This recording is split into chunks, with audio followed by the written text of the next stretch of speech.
Yeah, I've had the privilege of, I have two guys I really respect in this business, and I've had the privilege to work with both of them. One of them, Benny Parsons, and one yourself, wow, Bob. Thank so you. That's it's been a fun couple of years, and I can't wait till the rest of the year. We're gonna have a lot of fun. Thank you. And I second that, Bob. You know, I've been your personal driver this whole time, and there's going to be a void with me not driving you to the racetrack. But boy, you have brightened our job in the booth. Thank you. Thank Bob. you.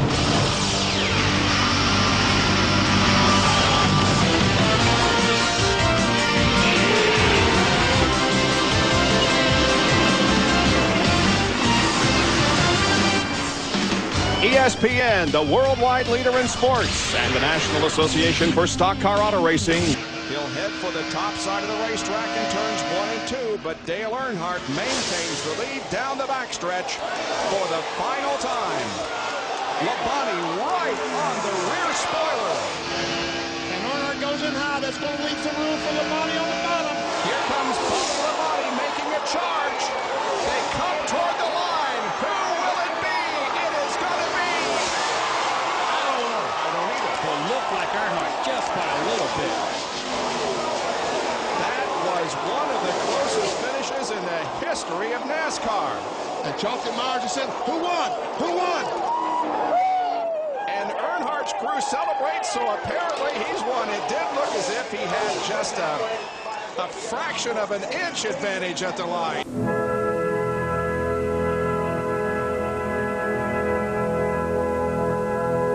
Hi everyone, I'm Bob Jenkins. Welcome to the 1997 edition of Thrills and Spills. Well, the pace car, we understand, has been stolen. The officials are not driving this thing, and somebody has actually gotten in the pace car and stole it. Let's see what happens when he gets to the roadblock. Will he try to go through it, or will he stop and be captured? And I guess he's going to stop.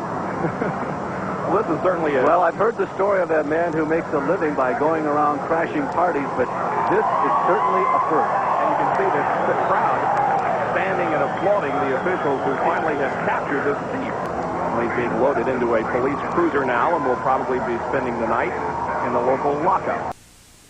Welcome back to Thrills and Spills, 1997. Thrills and Spills, this is Bob. May I help you? Please hold. Thrills and Spills, this is Bob. May I help you? Just a moment, I'll page him. No, that's not right. Oh. Well, Gloria, how do you run this stupid thing? Bob, just calm down now. You have to be patient. I can train you to do this. Put the call on hold. What does hold mean? Well, they encounter the lap traffic on the backstretch. We're on the last lap. A half a circuit to go. Beechler is going to try it to the inside. Can he hold it down there? He pulls alongside. No, he can't quite make the pass. Off the corner they come. And Kenny Irwin Jr. is going to win it by a car length and a half over Donnie Beechler. One of the things I admire about the road racers, they compete in all kinds of conditions. Wet, dry. I guess you could say the same thing about the people who walk on our kitchen floor here. But I still say there was nothing wrong with that coffee. It may have been a little weak. It may have had a few soap suds, but it really wasn't that bad. Using the racetrack to his advantage, he was going to slow it down. They're turning, they bump. They bump. Here they come up the 7th corner. Who's going to win it? They're side by side. Rusty is well off the track. He cannot win it, and Ricky Rudd does. Unbelievable. You'll have to excuse me now because I have a very important phone call to make. So long, everyone. Oh, there's no phone in here. Darn it. Let's see what happens on the final lap of the race. Here comes the field down for the white flag. 1 more to go. Rudd is inside of Dale Earnhardt as they go into turn number 1, and both of them spin. A person who throws something onto the racetrack in a car is not a race fan. He's a race idiot. Oh, no! We have a problem. And it's the crash that we had hoped would not happen, and look at the mess right here at the start-finish line. Too numerous to count. I mean, there's just nowhere to go. You know, I've never been able to understand why people can't get along with their coworkers. Bob, you hurry up. Did you want some coleslaw with lunch today? All right, now everybody just calm down. What would you like to drink? All right. Here comes Mark Martin trying to make a move move off of corner number 4. It's a drag race. Wow. I don't know. I A don't photo know. finish. I think Davey Allison won, but I wouldn't say for sure. I agree. I think he had him by about 3 or 4 inches, but I mean, Wait a minute. Now, wait a minute. Why are those guys jumping up and down, though? They don't know they won. Attaboy, come on, come on.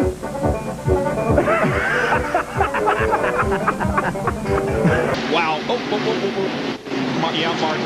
Martin. Jeff Gordon. Oh, shit. Oh, my God. Who is it? wow, everything crazy. A bad crash here at Talladega. Just a very, very bad crash. Mark Martin is involved. So is Rusty Wallace, Brett Bodine, Elton Sawyer. Down there on the bottom, Earnhardt Jr. looking to the inside once again as they come to the corner. Now he's going to go to the high side. He has a run. Jr. may have it there. He's got a good run up on top. Let's see how he's going to run up their feet. Son and father touch coming down. Man, oh man, wow, what a finish. What a terrific finish. Golly, that's great. I never thought I'd see anything like that. They don't get any better than that, folks, and listen to the crowd. Man. Welcome back to the 1998 edition of Thrills and Spills. I'm Bob Jenkins. You know, with all the great action out there on the racetrack, you, the race fans, aren't the only ones that get excited. Even the most distinguished announcers can sometimes let their emotions get the best of them. Jimmy Spencer is second. They come through the tri-oval. Checkered is waving. Ernie Irvan wins, and Rusty spins and gets airborne. And flips wildly right at the start-finish line. Very reminiscent of his accident at Daytona. Sharp, Harnish, Buell at Texas for the win. Scott Sharp maintains the slight advantage as they come off the 4th corner at the line. He's got him! Oh my gosh, what a finish! Now let's see, they're down to 4 or 5 car lengths. And a slow car right, and Earnhardt is not on his back top. Let's see what strategy he pulls. Oh, Labonte is sideways but wins the race, crashes, and he wins anyway. How about that?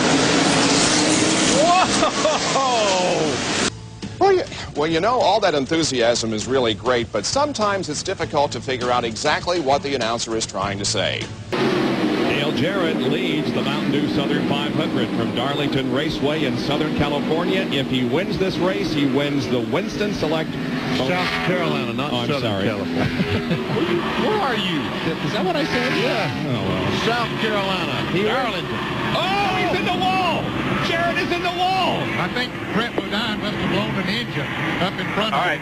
Oh, no!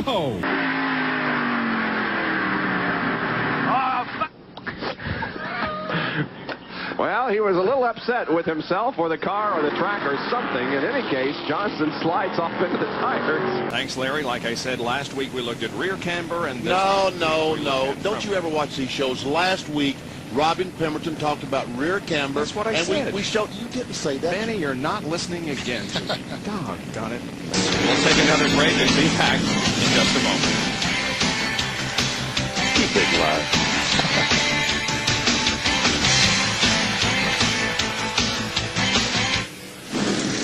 I hope that got out. It did. I hope so, too. That just capped it off. Benny said, you big liar, and I hope we got it on the air before we went to break. Welcome back to Thrills and Spills 1997. She missed right on Could take all day. Roseanne, should we wait till the sirens quit? Of course, they haven't gone off all day and won't the rest of the day, but right now, back to Thrills and Spills.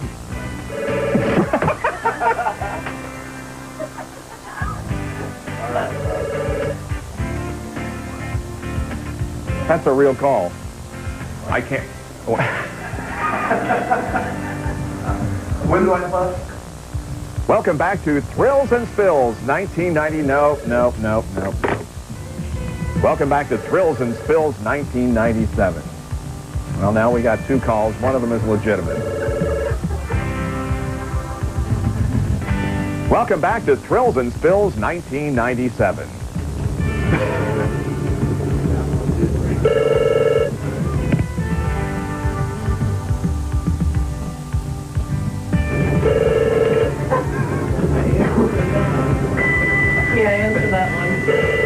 like a circus up here. Man, aside from Biffle, who stayed in the lead. Hey, look at this. You got to take your hat off to Charles Utz, who was the star of the first 75 laps. What's he doing? Is he playing the drums or what?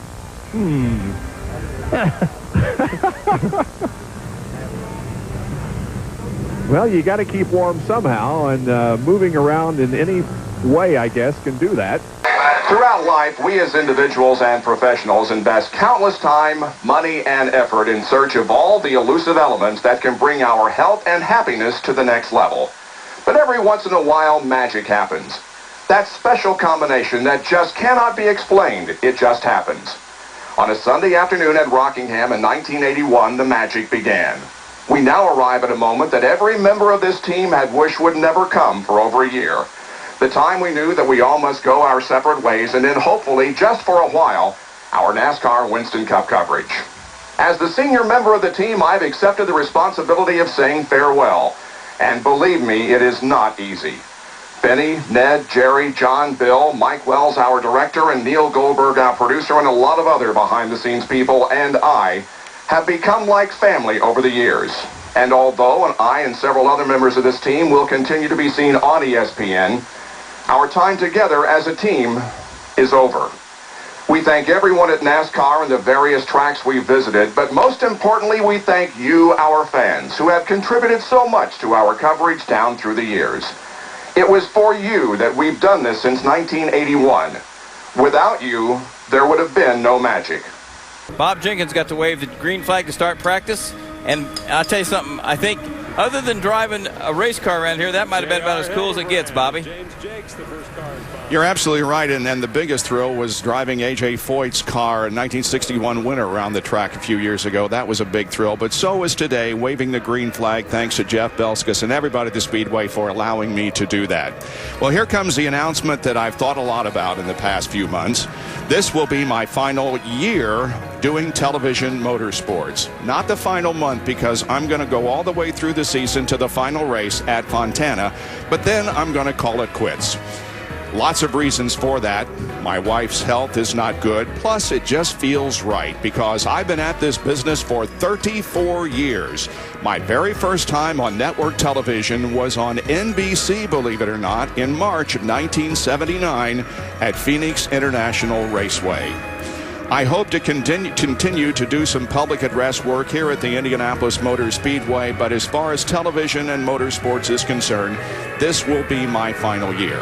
I have had a great time doing this for 34 years, met a lot of wonderful people, worked with a lot of wonderful guys and girls, and all I can say right now to them and to you, the race fan, thank you.